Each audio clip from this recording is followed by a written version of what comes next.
Plus une décision te coûte cher, plus ton cerveau va te convaincre qu'elle était la bonne. Et si, au lieu d'admettre une erreur, le cerveau préférait la défendre jusqu'à se détruire? Pas par orgueil, mais pour survivre à la honte, à la peur, à la douleur d'avoir eu tort. On croit souvent que les gens changent d'avis quand ils voient la vérité. Mais dans la réalité, c'est souvent l'inverse.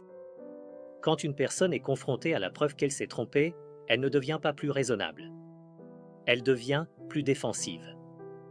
C'est ce qu'on observe dans tout, les relations, la politique, le travail, les croyances. Même les faits, aussi clairs soient-ils, n'y changent rien. Parce que reconnaître son erreur, ce n'est pas juste admettre une faute. C'est remettre en question son identité. Et l'identité, le cerveau la défend comme une forteresse. Chaque fois qu'une décision, une croyance ou un choix entre en conflit avec la réalité, le cerveau ressent une tension profonde, la dissonance cognitive. C'est une douleur psychologique comparable à une brûlure mentale. Alors, pour se protéger, le cerveau réécrit l'histoire. Il justifie, c'était la bonne décision au moment. Il minimise, ce n'est pas si grave, ça aurait pu être pire. Il déplace la faute, ce n'est pas moi, c'est la situation. Admettre l'erreur met en danger l'identité, l'estime de soi, le statut social. Résultat, on préfère remodeler la réalité pour qu'elle s'aligne avec notre choix, plutôt que d'affronter la douleur mentale de la contradiction.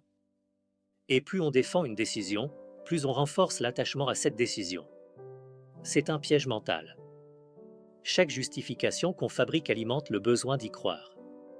Et plus on s'investit en temps, en argent, en émotions, plus il devient impensable de faire marche arrière. Ce mécanisme, c'est l'escalade d'engagement.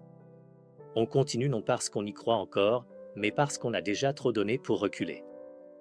C'est ce qui fait qu'un investisseur garde une entreprise en perdition, qu'une personne reste dans une relation destructrice, ou qu'un groupe continue à croire en une idéologie même face à l'évidence contraire. Le cerveau préfère se raconter une histoire cohérente plutôt que d'affronter la vérité, qu'il a choisi la mauvaise voie. Cette boucle mentale explique pourquoi certaines situations perdurent bien au-delà du raisonnable. On continue à soutenir un projet mort.